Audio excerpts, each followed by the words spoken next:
તો હવે આપણે આ મનુષ્યના મગજ વિશે થોડી માહિતી મેળવીએ તો અહીંયા તમારી સામે મનુષ્યના મગજની એક આકૃતિ જે છે રેખાચિત્ર કહી શકાય એવી એક આકૃતિ આપણે અહીંયા દર્શાવેલી છે। અહીંયા તમે બહુ સરળતાથી જોઈ શકો છો કે મનુષ્યનું જે મગજ છે એ મગજ મુખ્યત્વે એમાં અલગ અલગ નામકરણ આપેલું છે કે જેમાં ઉપર જોઈએ તો સૌપ્રથમ બૃહદ મસ્તિષ્ક આપેલું છે કે મનુષ્યના મગજનો સૌથી કહી શકાય કે મોટો ભાગ જો કોઈ હોય તો એ મોટો ભાગ એ કહી શકાય આ બૃહદ મસ્તિષ્ક છે, બરાબર। એટલે એમાં આપણે કહી શકીએ કે બૃહદ મસ્તિષ્ક તો સૌપ્રથમ તો આ એક એક વસ્તુ જે છે બૃહદ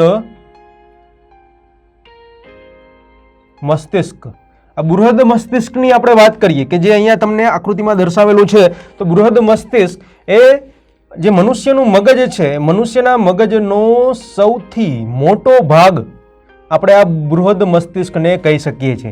અને આ જે સૌથી મોટો ભાગ અથવા તો મનુષ્યના મગજની વાત કરીએ તો બૃહદ મસ્તિષ્કની બાજુમાં એક મસ્તક પેટી તમને આપેલી છે। મસ્તક પેટી એટલે કંઈ નહીં, આપણી ખોપરી, આપણા ખોપરીની અંદર મગજ જે છે એ રહેલું હોય છે, બરાબર। તો એની ઉપર મસ્તક પેટી જે છે જે ખોપરી તરીકે આપણે ઓળખીએ છીએ તે મગજને રક્ષણ પૂરું પાડવા માટે એમાં આપણે રાખેલું હોય છે। અને મગજના મુખ્ય ભાગોમાં આપણે જોવા જઈએ તો એક આપણે કીધું એ પ્રમાણે અહીંયા આગળનો જે ભાગ છે એને અગ્ર મગજ કહેવાય, પછી અહીંયા વચ્ચેનો જે ભાગ આપણે દર્શાવેલો છે જેને આપણે મધ્ય મગજ કહીશું, અને નીચે તમે જોઈ શકો છો કે પશ્વ મગજ એટલે કે પાછળનો જે ભાગ છે એને પશ્વ મગજ તરીકે આપણે લીધેલું છે, બરાબર। અહીંયા આપણે જોઈ શકીએ છીએ કે આ અગ્ર મગજમાં ઘણા બધા અલગ અલગ ખંડો આવેલા હોય છે જેના વિશે આપણે એક એક વસ્તુ અગ્ર મગજ, પશ્વ મગજ, મધ્ય મગજ એના વિશે આપણે અલગ અલગ કહી શકાય કે માહિતી મેળવીશું। પણ એમાં પણ એનો જે ભાગ છે એ હાઇપોથેલેમસ જે તમને અહીંયા બતાવેલું છે, પિચ્યુટરી ગ્રંથિ પણ અહીંયા રહેલી છે। એ સિવાય જો પશ્વ મગજની વાત કરીએ તો પશ્વ મગજમાં પોન્સ એ અહીંયા રહેલું છે જે તમને એરો વડે દર્શાવેલું છે, લંબ મજ્જા અને અનુમસ્તિષ્ક જે પશ્વ મગજના કહી શકાય કે એક ભાગ છે। અને મધ્ય મગજ જે અહીંયા આપણે આપેલું છે મધ્ય મગજ, એ મધ્ય મગજમાં ચતુષ્કાય એક રહેલો હોય છે। અને ત્યારબાદ અહીંયા આપણે જોઈ શકીએ છીએ કે આ જે મગજની આકૃતિ છે નીચે કરોડરજ્જુ સાથે જોડાઈને શરીરમાં જે રીતે આપણે આગળ આકૃતિમાં જોયું હતું એ રીતે કરોડરજ્જુ સાથે આ મગજ જે છે જોડાયેલું હોય છે અને મધ્યસ્થ ચેતાતંત્રનું નિર્માણ જે છે એ કરે છે। હવે સૌપ્રથમ અહીંયા વાત કરીએ તો જે મનુષ્યનું મગજ છે, જે માનવ મગજ છે એ મસ્તક પેટી એટલે કે ખોપરીમાં રહેલું હોય છે। તો આ મુદ્દો પણ ખરેખર યાદ રાખવા જેવો છે કે માનવનું મગજ મસ્તક પેટી અથવા તો ખોપરીમાં રહેલ હોય છે, બરાબર। અને આ વસ્તુ સમજવાનો પ્રયત્ન કરીએ તો ખરેખર કેવું હોય કે ધારો કે મારો જે હાથ છે આ હાથ એ મારો મગજ છે અને એની ઉપર હું એક આવરણ આ રીતે આમ રાખી દઉં તો આ જે આવરણ બને છે એ આપણી મસ્તક પેટી અથવા તો ખોપરી છે। એટલે કે મનુષ્યનું મગજ આ મસ્તક પેટીની અંદર સચવાયેલું હોય છે। મસ્તક પેટી ખોપરી જે છે મનુષ્યના મગજ માટે રક્ષણાત્મક કવચનું કાર્ય પૂરું પાડે છે એવું આપણે કહી શકીએ। એટલે કે આ સિવાય અહીંયા તમે જોવા જાવ તો મનુષ્યના મગજની આકૃતિની અંદર પણ આપણે જોઈએ તો અંદર અલગ અલગ 3 આવરણો આવેલા હોય છે। તો આપણે પણ કહી શકાય કે અહીં અલગ અલગ 3 આવરણો આવેલા હોય છે, બરાબર। તો આ જે અલગ અલગ 3 આવરણો આવેલા છે એ 3 આવરણોમાં આપણે કહી શકાય કે 3 આવરણો વચ્ચે જો કોઈ પણ કારણોસર આ 3 આવરણો જે છે એમની વચ્ચે એક ચોક્કસ પ્રકારનું પ્રવાહી દ્રવ્ય જે છે પ્રવાહી દ્રવ્ય આવેલું હોય છે અને આ પ્રવાહી દ્રવ્ય અહીંયા મગજમાં આવરણો વચ્ચે રાખવાનું મુખ્ય કારણ શું છે તો કહી શકાય કે કેટલાક પ્રકારના આંચકાઓથી મગજના જે આ અલગ અલગ આવરણો છે, અલગ અલગ ભાગો છે એને રક્ષણ પૂરું પાડવા માટે આ આવરણોની વચ્ચે પ્રવાહી દ્રવ્ય આવેલું હોય છે અને જેને સામાન્ય રીતે આપણે મસ્તિષ્ક મેરુજળ તરીકે ઓળખીએ છીએ। તો અહીંયા આપણે વાત કરીએ કે આ જે આવરણો છે તો આવરણ વચ્ચે પ્રવાહી દ્રવ્ય આવેલ હોય છે અને આ જે પ્રવાહી દ્રવ્ય આવેલું છે પ્રવાહી દ્રવ્યને એક ચોક્કસ નામથી ઓળખવામાં આવે છે જેને મસ્તિષ્ક મેરુજળ કહે છે। અને મસ્તિષ્ક મેરુજળ જે પ્રવાહી દ્રવ્ય છે એનું મુખ્ય કામ શું છે તો કહી શકાય કે મગજને આંચકાઓથી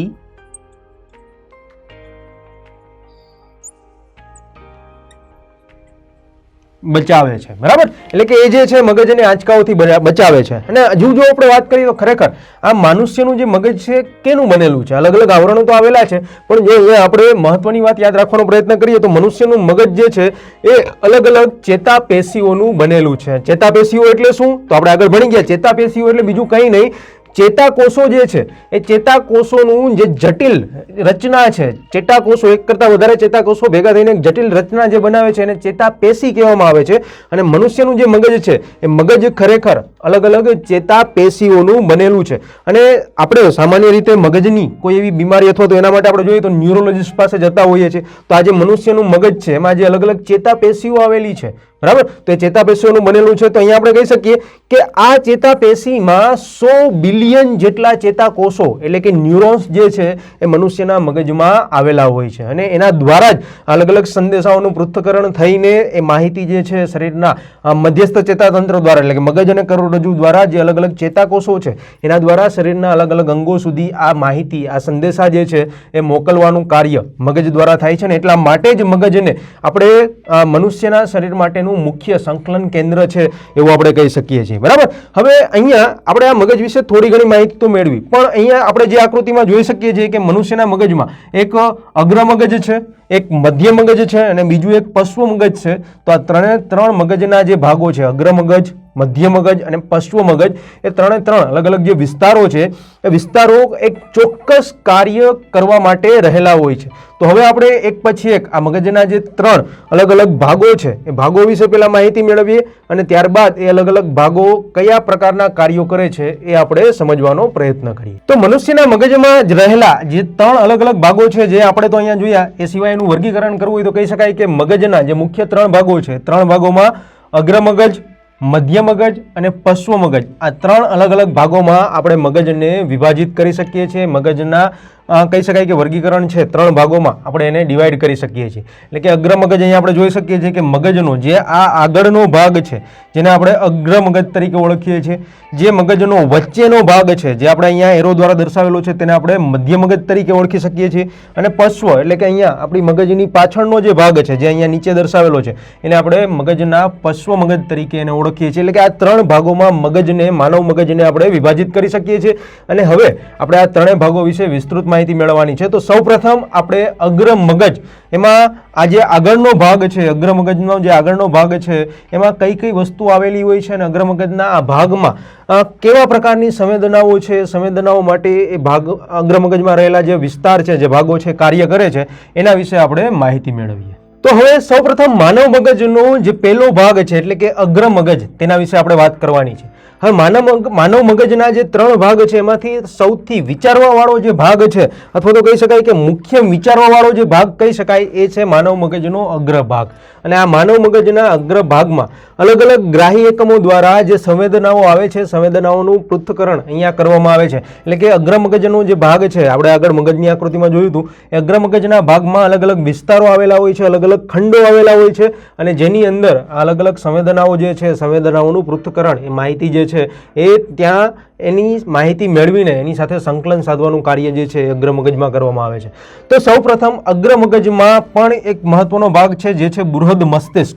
તો આ બૃહદ મસ્તિષ્કની આપણે વાત કરીએ. બૃહદ મસ્તિષ્કની આપણે વાત કરીએ તો બૃહદ મસ્તિષ્ક જે છે એ મુખ્યત્વે 4 અલગ અલગ ભાગોમાં વિભાજિત થયેલું હોય છે. જ્યાં આપણે જોઈ શકીએ છીએ કે પેલું જે છે અગ્ર કપાલી ખંડ, મધ્ય કપાલી ખંડ, પશ્વ કપાલી ખંડ અને શંખક ખંડ. એટલે કે આ 4 અલગ અલગ ખંડોમાં જે બૃહદ મસ્તિષ્ક છે અલગ અલગ ખંડોમાં વિભાજિત થયેલું હોય છે. હવે સૌપ્રથમ જો આપણે અગ્ર કપાલી ખંડની વાત કરીએ તો અગ્ર કપાલી ખંડની નીચે આપણે લખેલું છે કે યાદશક્તિ, વિચાર અને વાણી.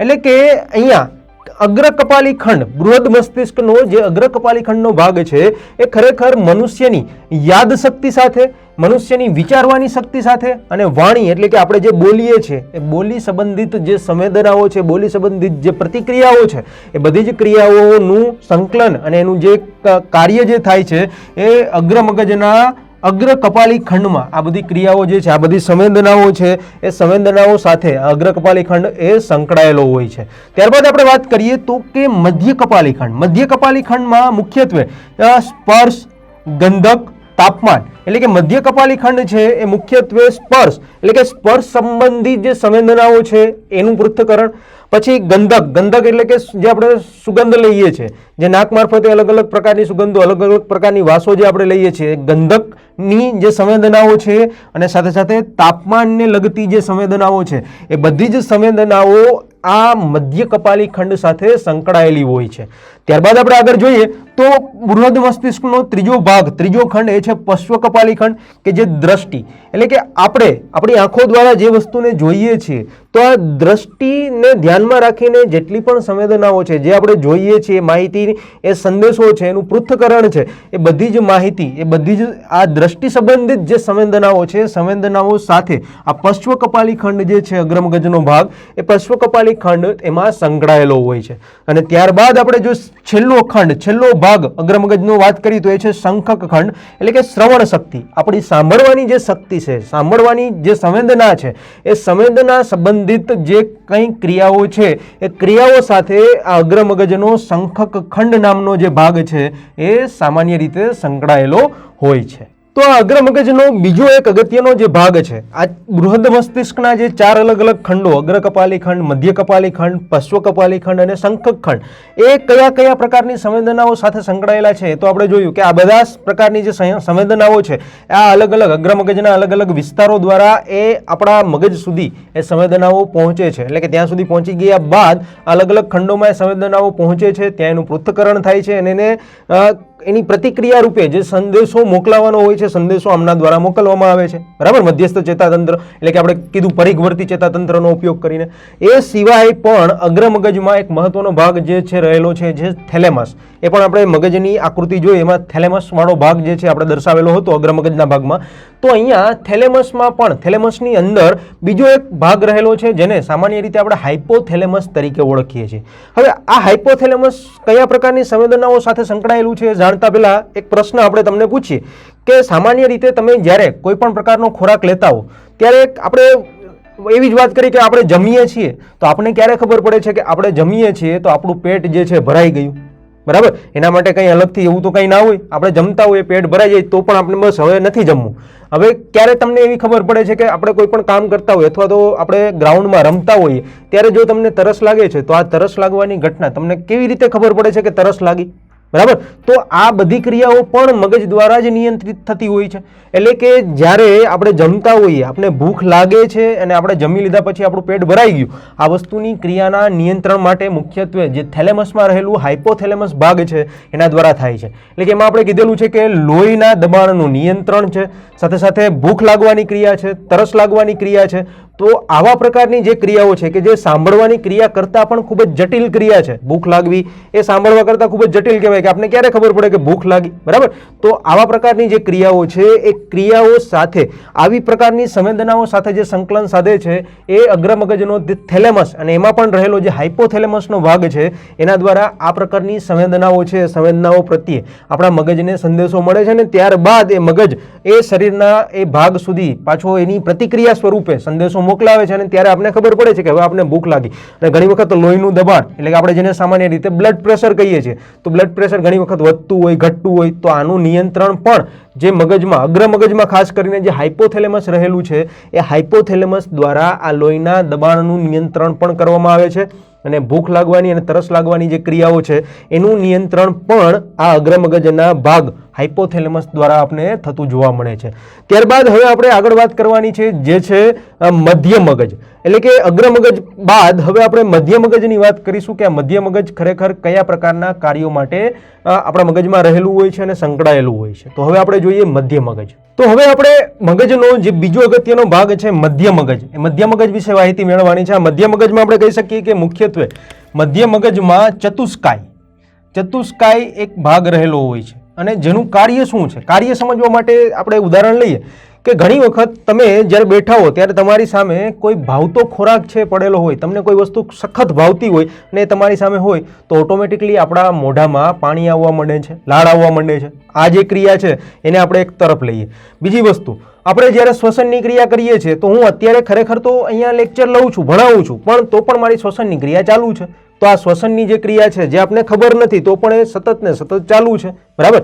એ જ રીતે આપણે કીધું હતું આગળ કે ખુરશી જે છે પડેલી છે એને ખસેડવી છે, તો ખુરશી ખસેડવાનું જે કાર્ય છે તો એ પણ આપણે કીધું હતું ને કે કેટલીક નિશ્ચિત ક્રિયાઓ છે, અને આ જે ક્રિયાઓ છે ક્રિયાઓ કઈ રીતે કરવી એ સ્નાયુઓ સુધી સંદેશો મોકલવાનું જે કાર્ય છે એ કાર્ય મુખ્યત્વે મધ્ય મગજ અને પશ્વ મગજ દ્વારા આ જે કાર્ય છે મહત્વનું કાર્ય કહી શકાય કે જે આ બંને મગજના ભાગો દ્વારા થતું આપણને જોવા મળે છે. એટલે કે મધ્ય મગજમાં જે કેટલીક આવી ક્રિયાઓ છે એ ક્રિયાઓને લગતા જે સંદેશાઓ જે માહિતી છે એ મધ્ય મગજનો ચતુષ્કાય વાળો જે ભાગ છે એમાં આ બધી ક્રિયાઓ જે છે એ આપણને થતી જોવા મળે છે. આપણે કીધું ને કે કોઈ વસ્તુ કોઈ ખોરાક આપણે જોઈએ ભાવતો હોય તો મોઢામાંથી પાણી આવવું, લાળ આવવાની ક્રિયા છે, શ્વાસોશ્વાસની ક્રિયા છે, તો આવી બધી જે અનિચ્છિક ક્રિયાઓ છે એ ક્રિયાઓ ખરેખર આ મધ્ય મગજ અને પશ્વ મગજ બંનેનો ઉપયોગ થઈને આ ક્રિયાઓ જે છે એ નિયંત્રણમાં આવતી હોય છે. એનું સંકલન જે છે એ આ મગજના આ વિસ્તાર દ્વારા થતું આપણને જોવા મળે છે. હવે છેલ્લે અને અગત્યનો એક મગજનો ભાગ છે જે છે પશ્વ મગજ. તો આ પશ્વ મગજ જે છે એના વિશે આપણે આગળ માહિતી મેળવીએ. તો હવે આપણે વાત કરીએ મનુષ્યના મગજનો છેલ્લો ભાગ જે છે પશ્વ મગજ. પશ્વ મગજમાં મુખ્યત્વે જે રીતે આપણે આગળ આકૃતિમાં જોયું હતું એ રીતે મહત્વના 3 અલગ અલગ અંગો અથવા તો અલગ અલગ ભાગો આવેલા હોય છે, જેમાં આપણે કહી શકીએ અનુમસ્તિષ્ક, સેતુ અને લંબ મજ્જા. આ ત્રણ જે પશ્વ મગજના ભાગો છે અલગ અલગ ક્રિયાઓના નિયમન માટે રચાયેલા હોય છે. હવે સૌપ્રથમ આપણે જો વાત કરીએ તો અનુમસ્તિષ્ક જે છે એ અનુમસ્તિષ્ક શરીરના સમતોલનનું કાર્ય કરે છે. એટલે કે તમે ઘણી વખત જોયું હોય તો આપણે કોઈ રસ્તામાં અથવા તો કોઈ એવી જગ્યાએ આપણે ચાલતા હોય તો આપણે એક સીધી લીટીમાં સીધી લાઇનમાં ચાલવાની જે ક્રિયા છે તો ત્યારે સમતોલનની જરૂરિયાત હોય છે. તો આ સમતોલનનું શરીરના સમતોલનનું જે મુખ્ય કાર્ય છે, સમતોલનના કાર્યનું જે નિયમન છે એ નિયમન પશ્વ મગજમાં રહેલા અનુમસ્તિષ્ક દ્વારા થતું આપણે જોવા મળે છે. અને ત્યારબાદ હલનચલન, તો હલનચલન રખતી જે ક્રિયાઓ છે ક્રિયાઓનું નિયમન પણ આ અનુમસ્તિષ્ક જે પશ્વ મગજમાં આવેલું છે એના દ્વારા થતું આપણે જોવા મળે છે. હવે અનુમસ્તિષ્ક બાદ આપણે જોઈએ તો પશ્વ મગજનો બીજો ભાગ એટલે કે સેતુ. તો સેતુ ખરેખર આપણે આગળ વાત કરી હતી કે જે શ્વાસોશ્વાસની ક્રિયા છે આ ક્રિયા આપણે ખ્યાલ હોય ત્યારે પણ થતી હોય છે. ઘણી વખત આપણે સૂતા હોઈએ છીએ ત્યારે પણ શ્વાસોશ્વાસની ક્રિયા તો ચાલુ જ હોય છે. તો આ શ્વાસોશ્વાસની ક્રિયાનું જે નિયમન છે એ ક્રિયાનું નિયમન પશ્વ મગજમાં રહેલો સેતુ જે ભાગ છે સેતુ દ્વારા આ ક્રિયાનું નિયમન છે થતું આપણે જોવા મળે છે. અને છેલ્લું અને મહત્વનો જે પશ્વ મગજનો ભાગ છે જે છે લંબ મજ્જા. તો લંબ મજ્જા આપણે કહી શકીએ કે લોહીનું દબાણ, એ સિવાય કહી શકાય કે હૃદયના ધબકારા જે છે, સાથે સાથે ખોરાકના પાચન માટે અથવા તો આપણે અલગ અલગ પેશીઓ છે, સ્નાયુઓ છે, એમાં ખોરાકના કહી શકાય કે અન્ન માર્ગના અલગ અલગ સ્નાયુઓના હલનચલન માટે, સંકોચન માટેનું કાર્ય જે છે. પછી આપણે કીધું એ પ્રમાણે જ્યારે આપણે કોઈ ભાવતો ખોરાક સામે હોય ત્યારે મોંમાં લાળ આવવાની જે ક્રિયા છે, પછી ઉલટી, ઉધરસ, છીંક, આ બધા જે કહી શકાય કે ઉલટી, ઉધરસ, છીંક આવવાની જે ક્રિયા છે, જે કાર્ય છે, તો આ દરેકે દરેક જે ક્રિયા છે ક્રિયાનું નિયમન પશ્વ મગજમાં રહેલી લંબ મજ્જા દ્વારા થતું આપણને જોવા મળે છે. એટલે કે અહીંયા આપણે મગજના જે અલગ અલગ 3 ભાગો અગ્ર મગજ, મધ્ય મગજ અને પશ્વ મગજ જોયા, એમાં પણ અલગ અલગ ખંડો, અલગ અલગ વિસ્તારો આવેલા હોય કે જે અલગ અલગ ક્રિયાઓ, અલગ અલગ કાર્યો કરવા માટે પ્રેરાયેલા હોય છે. અને આ જે અગત્યનો ભાગ છે માનવ શરીરમાં મગજ, એના રક્ષણ માટે આપણે શરૂઆતમાં જોયું કે સૌપ્રથમ તો મનુષ્યના મગજના રક્ષણ માટે એક મસ્તિષ્ક પેટી રહેલી હોય છે અને તેની અંદર એક પ્રવાહી દ્રવ્ય એટલે કે મસ્તિષ્ક મેરુજળ રહેલું હોય છે કે જે આંચકાઓથી આ મગજનું રક્ષણ પૂરું પાડે છે, બરાબર. અને જો આપણે મધ્યસ્થ ચેતાતંત્રની વાત કરીએ તો મગજ ની સાથે સાથે આપણે કરોડરજ્જુને પણ એમાં લઈએ છીએ. તો કરોડરજ્જુના રક્ષણ માટે તમે ઘણી વખત તમારા પાછળના ભાગમાં જે કરોડરજ્જુ આવેલી હોય તમારા બેક સાઈડ, બરાબર, તો ત્યાં તમે જુઓ તો હાથથી તમે જોશો તો એક ઉપસેલી રચના જે છે એ રચના તમને જોવા મળે છે. આ ઉપસેલી જે સંરચના છે એ સંરચના એ આપણી કરોડરજ્જુની ઉપર આવેલી હોય છે, જેને સામાન્ય રીતે કરોડ સ્તંભ અથવા તો પૃષ્ઠવંશ કહેવામાં આવે છે. અને આ કરોડ સ્તંભ, પૃષ્ઠવંશ જે છે એ કરોડરજ્જુના રક્ષણ માટેનું કાર્ય જે છે એ કાર્ય પૂરું પાડે છે. એટલે કે આ રીતે કરોડ સ્તંભ અથવા તો પૃષ્ઠસ્તંભ દ્વારા કરોડરજ્જુ અને મસ્તિષ્ક પટ્ટી અને મસ્તિષ્ક મેરુજળ દ્વારા જે માનવનું મગજ છે એ બંનેને રક્ષણાત્મક કવચ પૂરું પાડવાનું કામ જે છે એ આમના દ્વારા કરવામાં આવે છે. તો અહીંયા આપણે એક અગત્યનો ભાગ કહી શકાય કે માનવ મગજ, મનુષ્યનું મગજ એ કેવા પ્રકારના કાર્યો કરે છે અને અલગ અલગ ક્રિયાઓના સંકલન અને નિયંત્રણ માટે આ મગજમાં જે અલગ અલગ ખંડો, જે અલગ અલગ વિભાગો આવેલા છે એ વિભાગો ચોક્કસ રીતે કહી શકાય કે કઈ કઈ ક્રિયાઓના નિયમન માટે, નિયંત્રણ માટે, સંકલન માટે આપણે ઉપયોગમાં લઈએ છીએ તે બધા વિષયની વિસ્તૃત માહિતી જે છે એ આપણે માનવ મગજમાં મેળવી છે.